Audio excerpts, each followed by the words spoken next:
Welcome to the Banker Lamp. Please enjoy the video. You start with essentials.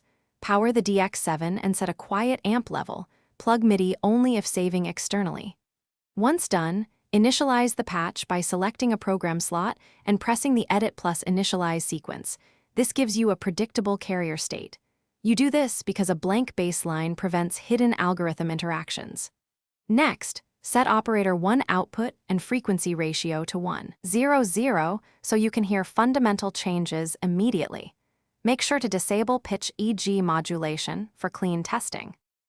Now focus on how operators interact. Pick an algorithm where you can clearly assign carriers and modulators. Once chosen, set frequency ratios. Integer ratios produce harmonic timbres, non-integer create bell-like metallic tones. This is why ratio choice matters. Then program envelopes.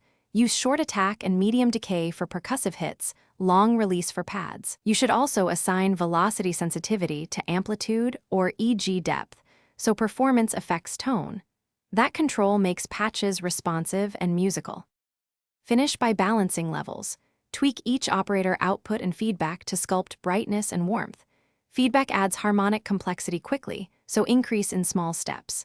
Then assign pitch EG or LFO to taste for vibrato or bite. Map mod wheel or breath to modulation depth so you can perform expressively.